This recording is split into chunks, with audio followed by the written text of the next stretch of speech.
ବଢୁଛି ଉତ୍ତେଜନା ବଢୁଛି ତାତି କିଏ କହେ ମିଛରେ ପୋଡ଼ିଗଲାଣି ଗାଡ଼ି ତ କିଏ କହେ ମରିଗଲେଣି ଲୋକ କିନ୍ତୁ ୟାର ସତ୍ୟତା ସାମ୍ବାଦିକ ସମ୍ମିଳନୀରେ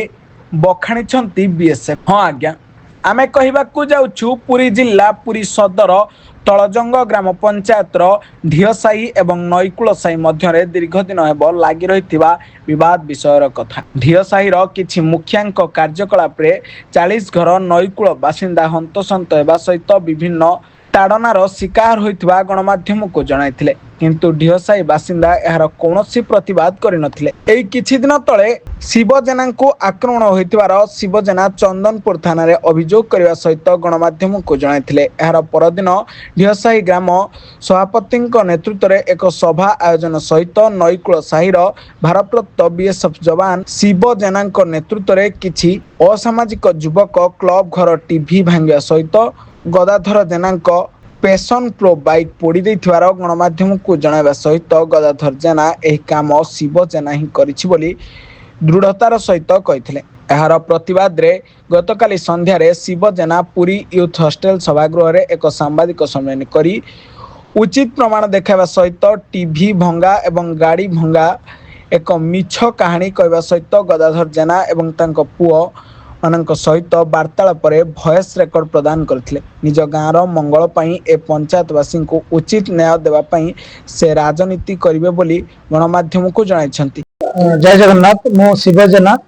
अवसरप्राप्त बीएसएफ जवान जने तलजंग ग्राम पंचायत नईकूल सर्विस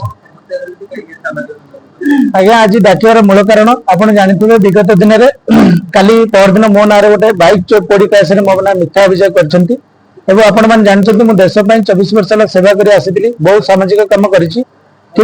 आज ग्राम में केतक असामाजिक व्यक्ति मोर व्यक्तिगत शत्रुता को नहीं मत मत मेंटाली फिजिकली परेशान कर मत जानी शुणिक टर्चर कर भाव मत विभिन्न प्रकार केस मत कर मो घर दुआर मत पकाबना कर मत मारिदेवा प्रयास कर गाड़ी नहीं आसुवा समय मत बाड़े ए विषय एफआईआर चंदनपुर थाना आज्ञा मुझे जानते मुझे जुलाई मसरे जुलाई 24 रिटायर्ड अवसर नहीं मो घर को आसिली जेहेतु देश किसी सेवा कर ग्राम किसी सेवा करने मोर प्रथम उद्देश्य था तेणु मुझे आसला जुलाई मास अगस्ट मसरे मत मिलु बारिक आम ग्राम ढिअसाही बासिंदा बापा ना पतित पवन बारिक से मत बर्तमान चंदनपुर बजार में गंडगोल करथिला थाना पशिला मत भाई मान मिलु बारिक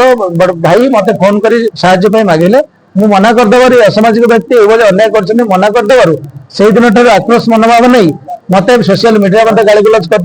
एफआईआर दी थर कर कौन एक्शन नि तृतीय थर मो घर सामने दुईटी बैक आसी 30/4/2026 संध्या 7टा समय मो घर सामने आसी बकाबना करने सह मारणास्त्र नहीं आसी मत मारे से खसी पड़ाई ए विषय में चंदनपुर आईएस लिखित अभियोग देते कार्यानुष्ठान ग्रहण कले ना परिवर्ते मु चंदनपुर थाना आमर कटक मोर गाड़ी सर्विसिंग कर आसुवा समय 31/5/2026 आसुवा समय आम ग्रामर जो अच्छा गोटे दुकान ठारे जहाँकि पूर्णचंद्र पैड़ा और दुकान ठारे गाड़ी को क्रॉस कर मद पी 3 जन मो गाड़ी को रोकी मत कलर धरी मारणास्त्र नहीं मत मारे प्रयास करते ग्रामवासी पहुंचवर ये विषय मत लिखित अभियोग देती थाना देती सार मत चंदन को आईएसआर केस कर मत थाना केस करते समय मत कहले केस विड्रॉल करने न मत बाबू जेना एवं पिता जी अच्छा गदाधर जेना से मत बाबू जेना मत धमक देले जदि केस कर आगामी दिन में केस देव तेणु से आक्रोश मनोभाव नहीं आज मत निज गाड़ी 50 वर्ष गाड़ी को पड़ी मत मिथ्या अभियोग गोटे केस रुजु कर जानी कि न्यूज काढ़ी तेणु जो लोक देश सेवा करके आसिक ग्राम एभली सामाजिक कम कर विभिन्न मेडिकल ठार विभिन्न प्रकार लाइट ठार रोड ठार विभिन्न प्रकार कार्य कर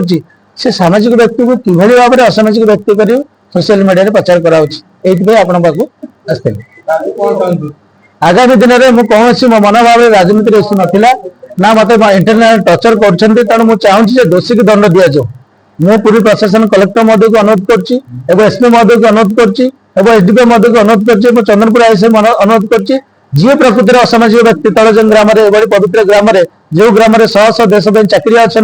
एवं टीचर अच्छा युव समाज बहुत भल एक्टिव अच्छा एवं माँ भौणी मैंने भल अच्छा से भाई ग्राम में असामाजिक व्यक्ति विरुद्ध में कठोर पदक्षेप नि आगामी दिन में गाँ माँ भौणी मैंने किभली बंचे सुरक्षा दि जाऊ। पुरी रमेश साहू रिपोर्ट ब्लैकेट न्यूज ओडिया।